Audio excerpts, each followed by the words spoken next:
Welcome in to another new podcast from Coatings Pro Magazine. I'm your host, Ben Dubose, and I'm the news editor with the AMP publications team. AMP, of course, is the shorthand acronym for the Association for Materials Protection and Performance, of which Coatings Pro is a member magazine. Today, we're chatting with executives from Canadian Industries Limited, better known as CIL. We're going to be talking about some of the latest changes in the business and the next chapter for the company, as well as product launches, store openings, research and innovation in Canada, as well as just some general things that are on the horizon for the Canadian paints and coatings industry.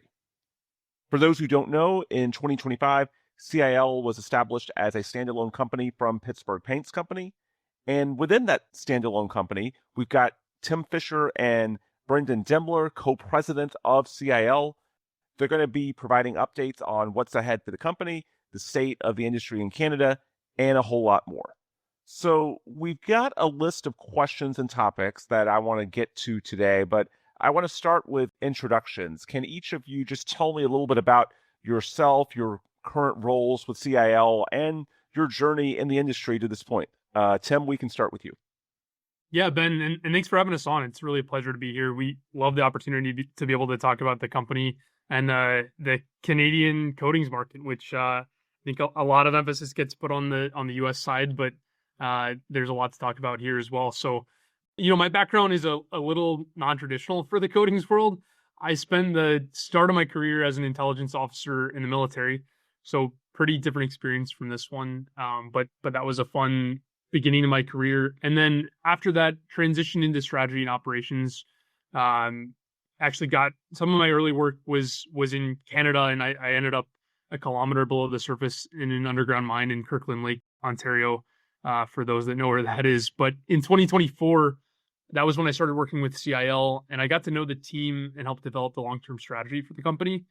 And then when the opportunity came along to lead CIL, which at the time was Pittsburgh Paints Canada, Brendan and I knew how good the team was, how good the products were, the brands, the customers, and we jumped at the chance. Yeah, no, and Ben, this is Brendan here. Thanks for taking the time, and really appreciate you giving us the opportunity to speak with you and in front of your listeners about.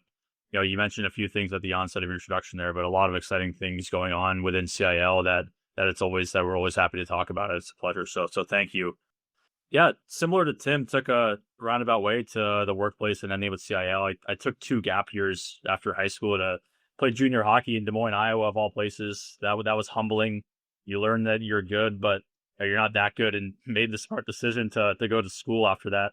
I think being in Canada now, I think my hockey background might be part of the reason I got the opportunity, to be honest. It's been a lot of fun the past few months even. I was in Calgary with our team and customers, out in St. John with our team and a customer there as well, getting back on the ice. So it's been fun to continue lacing up the skates and being out there with the team. It's been really great camaraderie. Back on track though, after I stopped playing after college, moved into business, supported a lot of large business transactions, first more on the selling the businesses side, and then transitioned over to the other side, the transforming, making better businesses, the same thing that Tim was working on as well. So similar to Tim, started working with CIL in the beginning of 24, and again, was not an official part of the team, was really working side by side with that leadership team here, and getting the opportunity to lead this business now. We've really been able to hit the ground running, taking the opportunity head on. A lot was already accomplished by the team and the vision that the management was on already. And there's even more to do. So we're really excited to accelerate that. So let's talk a little bit more about CIL and its niche in the marketplace. What's the history there? I mentioned in 2025, it was established as a standalone company from Pittsburgh Paints. Just walk us through that process and why it was worthwhile to go at it alone as a standalone company. Yeah, no, it's a great question, Ben. To start off, like you said, CIL, we're Canadian Industries Limited, and we're the largest manufacturer and distributor of architectural coatings in Canada. We sell through the Dulux, Seco, Bettinel, Glidden, and Olympic brands. We've got over 1,500 employees that support our customers throughout the country, and we sell our products through over 230 corporate stores and over 1,000 partner retail and dealer storefronts. So, if you add all that up, I'd say our niche in the marketplace is we're the paint experts that Canadians trust to deliver not only excellent products, but also excellent service and support. And we do that through our Dulux stores. We do that through our CIL partners, and our customers count on us, and they keep coming back to us time and time again over a very long period of time. Maybe helpful to talk about our history a little bit. The trust that we built with our customers stretches all the way back to, if you'd believe it, 1862, which is before Canada became a country. A big part of the company's history was actually on the explosive side. We supported Canada as a major supplier in both world wars. And then in 1927, Canadian Industries Limited became the official name for the company.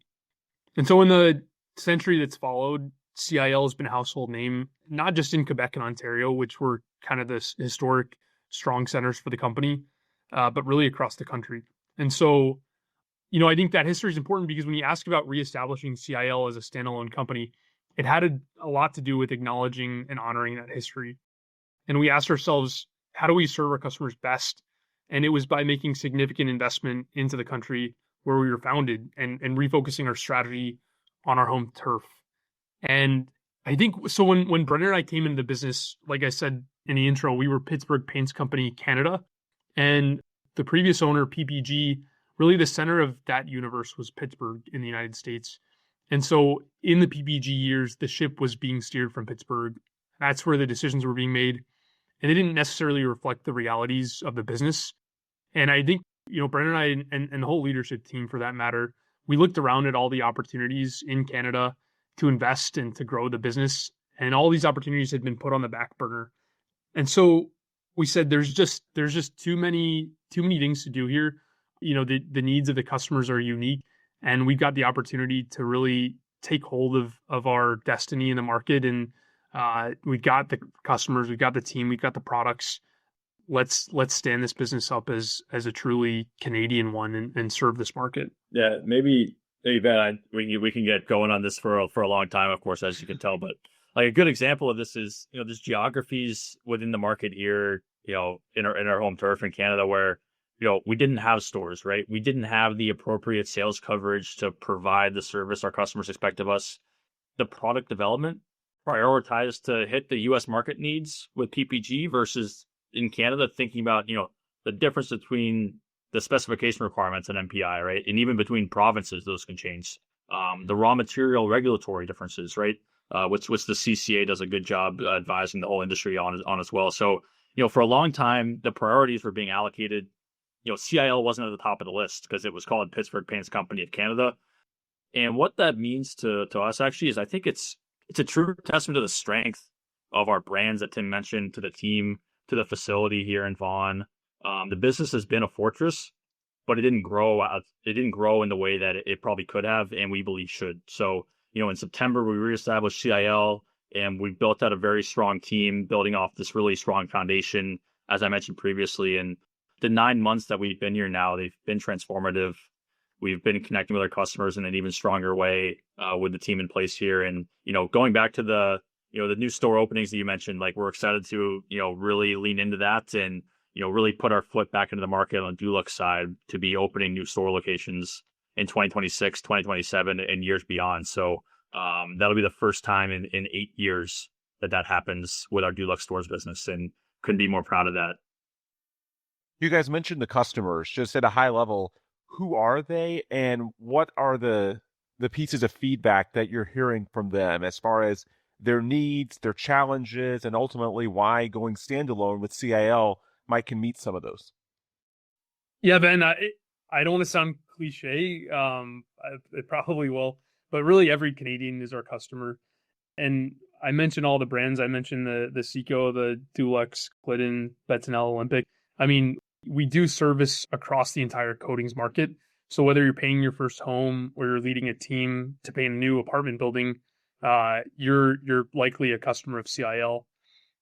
That being said, we cover the spectrum, but broadly, you could classify our customers into two groups, and that would be professional contractors and then homeowners. And maybe that's a DIY customer. Maybe they're working through, a residential repainter. But what we do well with both of those segments is we've got experts who can provide the right advice for each segment. And they're not necessarily the same people. We've got folks that support one or the other. We've got folks that have been doing this for decades and and could tell you, answer any question you've got on any project. Our products, we've got products that are tailor made for each segment, whether it's the pro, whether it's DIY, whether it's a commercial space, whether it's, interior, exterior. But I think across both segments, we have that same focus on service and quality. And, the reason that we can say every Canadian is our customer is because of our field team. And they're really the team that's built the reputation that our company stands on. It's a world-class team. I'd say it's definitely an advantage we have as Canada's paint company that we're in the market. We can be responsive to the changing dynamics and needs of our customers. And those, I think, Ben, you said, hey, what's the feedback you've been getting from customers? And it's very consistent. The market today, I'm sure you've had other people on the podcast recently in the past couple of years, even, there's softness, right? There's market weakness. And what you hear from customers is every single job counts. Every dollar they spend in their paint counts. And we take a lot of pride. We don't take it lightly that every time they come buy a CIL product, it goes on the right way, does not result in any issues for the customer having to go back and increase the number of labor hours involved in the project. Like, that's something we take a lot of pride in, and especially our facility here in Vaughan take a lot of pride in the way that we manufacture products and the quality. So the value really matters, but the performance for that value matters even more, I think, in the market today than it has historically. So because we manufacture our products here, the team lives in the communities we serve. There's a level of accountability that comes with that, and we take that very seriously. And that's what we've been hearing from customers and what we've been leaning into. So for CIL as a business, what's new? We teased to that off the top. What are some of the recent changes, the product launches, things of that nature, some of the new offerings that you're rolling out to the market in 2026? What's new? Where do we start? Maybe it's important quickly to just say what's not new and what hasn't changed and what will never change is we still manufacture right here. We're still making investments, in and growing our team to better serve our customers here. We wake up every day thinking about how we provide the best products and service to everything, Tim and I mentioned previously. And I think that's established like a certain level of foundation and focus. We found a lot of ways to make our business and CIL work harder for our customers. I'll let Tim talk about the new product launches, but beyond that, we've got the new store openings planned for the first time in 8 years, which is huge for this company, both symbolically and also just, charting a new path forward for growth. We've launched new retail partnerships, signed very long-term agreements to help us reach new customers. And then in keeping with the standalone business, we built out our team here, the product team here, planning team here, marketing team here, invested in our people locally to ensure that we've got the talent necessary, to lead all the exciting initiatives that I'll let Tim get to as well. Yeah. So Ben, on the product side, it's been a big year for new product launches. Our Dulux Diamond, which is, pretty well known in the market, we upgraded the formula, and every customer that has tried out the new formula has just been impressed. I mean, it's not a product that was lacking, but now it's just an incredible product that we've gotten a lot of traction with. Maybe the most exciting thing is our Dulux Anti-Scuff, which we launched just last month. There have been a lot of scuff products that have come out into the market in the last couple of years. I would say this is not, just another scuff product. It's a truly differentiated one. I get fired up talking about Anti-Scuff because there's nothing more exciting than when you can call up a customer and say, hey, I've got a product, you've got to get your hands on it. It's different and it performs. Maybe an example is we were at one of our stores in Vancouver and we had a customer try one of our demo boards while we were there. So he scraped a hockey puck against our anti-scuff product and then against a competitor scuff product. So both our scuff products, the performance was so dramatically different that he said, hang on, handed me his phone and said, you have to record me doing this so I can send it to my business partner. And that's kind of the feedback that we've gotten across the board. People are just blown away by this. I'll get off my soapbox on this one, but if I had one wish, it would be for every Canadian to come to one of our stores and try it. Because I think once you get your hands on it and once you see what it can do, you'll never try another scuff product again. And it's zero VOC too. So it's a pretty remarkable new product. I mean, all hats off to our R&D team for coming out with something pretty special. I want to follow up about the Canadian market specifically, because we're based in the US and we do have a lot of US guests on this podcast channel, but we do want to cover global markets as well. So, for you all in Canada, what are some of the unique factors that are driving regional demand there? And what are some of the distinctive challenges or even opportunities that are out there for your customers, specifically in the Canadian market? Yeah, Ben, I mean, what you said at the beginning with, you know, a lot of your listeners are US based. I think the difference between the US and the Canadian market at a macro scale is something that gets missed by some of our competitors that are headquartered in the US. It really is a unique market. I mean, the conditions are different, the climate is different. You wouldn't believe, you know, we'll go to a meeting in the States and then you come back to Toronto and it's snowing. So it's, you know, it's different products you need for those conditions. The regulatory environment is very different. The specs are very different. Even down to the way that the customers want to be served in the store and in the field. It's just different from the US. So I think if you're not building your products and your service model specifically for Canada, you're probably going to miss the mark. It's just hard to be successful here if you don't manufacture here and you don't build your strategy here. And I think this is a time where Canadians are looking for Canadian manufactured products more than ever.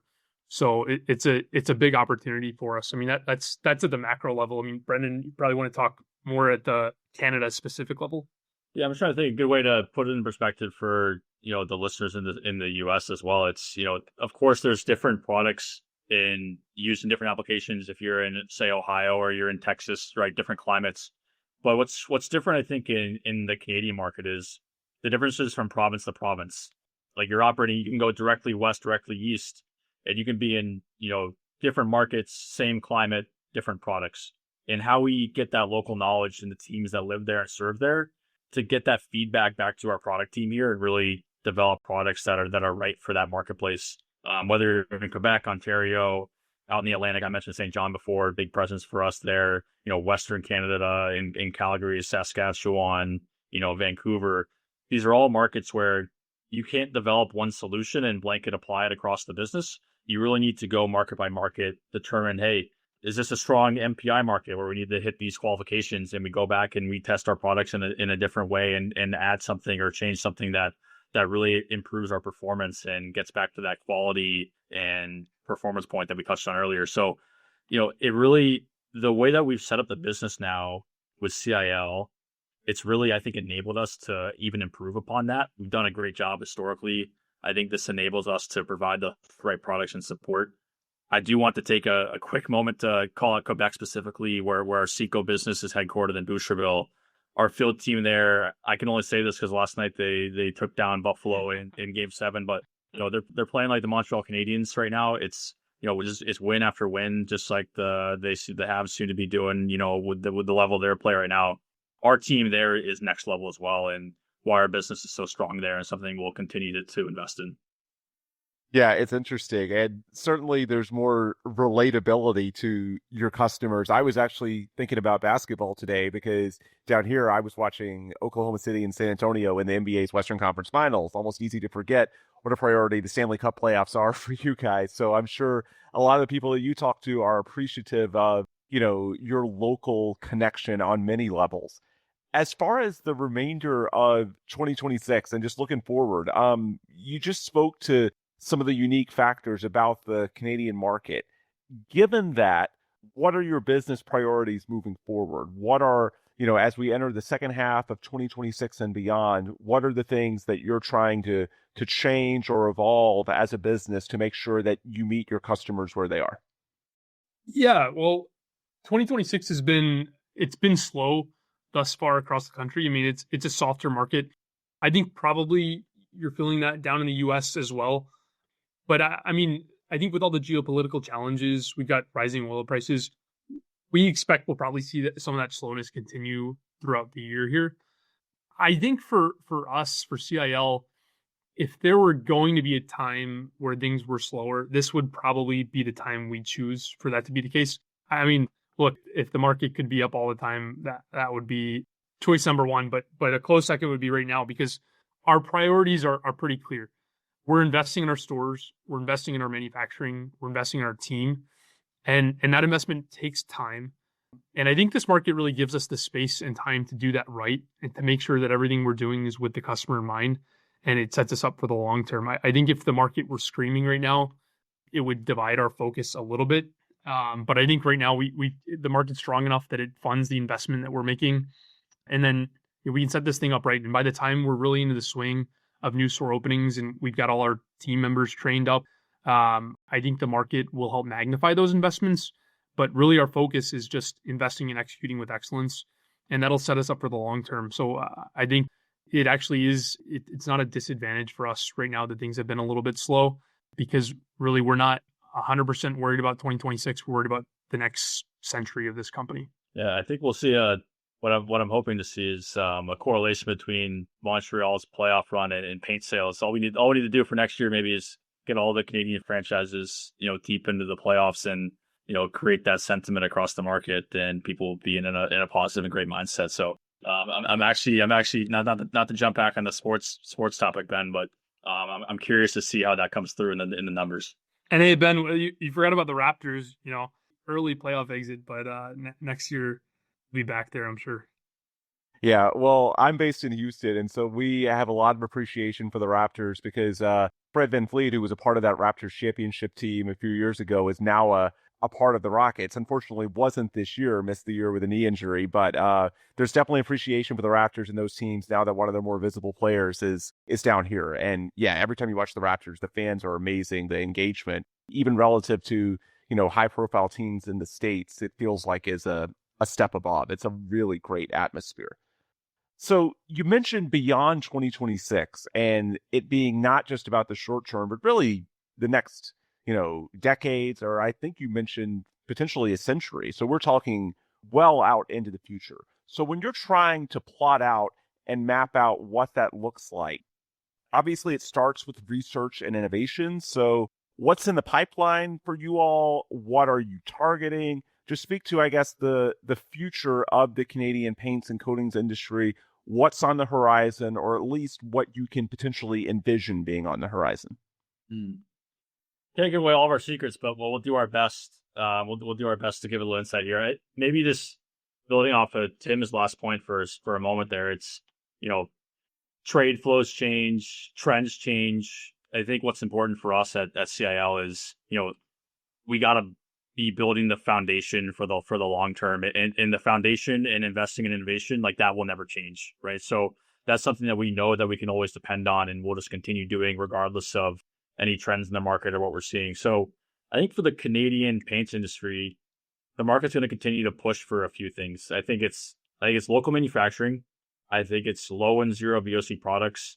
And I don't want to get away from excellent service, because that's what truly differentiates people in the market from our perspective. And especially in this tighter competitive environment, our customers, like I mentioned before, need more out of their coatings. They want higher performance. They need more durability, those high traffic spaces, how we protect those spaces, protect those walls, so that durability, persists. And they expect more from these products, like we're talking about right now, and more than they did 5 years ago, 10 years ago, and that's going to accelerate. So I'd say that's the major focus of our team, is how we get our products to work harder and provide more bang for the buck, so to say. And we're in a competitive industry, and you need to lead the way in innovation if you're going to be Canada's paint company. That's what we did with the anti-scuff. That's a zero VOC product. That's what we'll continue to do. So we put massive investment into our R&D. I can't share too much yet on what we have in the pipeline, but hopefully we'll come back on in a year and be able to tell you even more than we are right now. Yeah, and maybe just beyond R&D for a second, Ben, and we've talked about it throughout this conversation. But look, the horizon for CIL is one that's really promising. I talked before. CIL, Canadian Industries Limited, that name first started in 1927.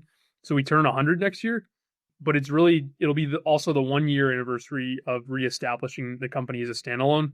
And I think it's exciting for our team. We got over 1,500 employees, and that team gets to define what CIL becomes over the next 100 years. We talked about this is a business that meant a lot to Canada in the war efforts in World War I and World War II.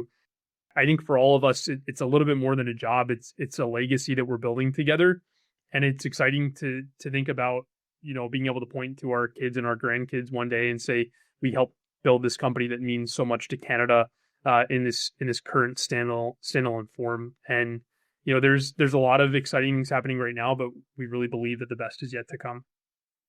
Great insight there from Tim Fisher and Brendan Demler of CIL. Before we sign off, any parting words that you two want to offer? And also, feel free to toss out a few plugs as far as the website, social media pages, where any listeners can learn more. Tim, we can start with you. I mean, Ben, if you're going to set us up like that, go rub a hockey puck on our demo boards in one of our Dulux stores. We're in your neighborhood. Look us up. I promise we have more stores than you'd believe. We're probably pretty close to you. If you don't know where your local Dulux store is, go try out the Dulux anti-scuff. And then, beyond that, you can find Canadian Industries Limited on LinkedIn, and then go to dulux.ca and seco.ca to find our stores and our products. We're located very nearby. Yeah, Ben, thank you for taking the time out of your day as well. And it's great chatting with you. We're really proud to be a part of this team and the vision that we're on. And I'll give one last plug. If you do want to join Canada's Paint Company, we are hiring. Come be a part of an incredible team dedicated to serving this market. And if you're also someone who's got a project you're working on, come talk to us as well.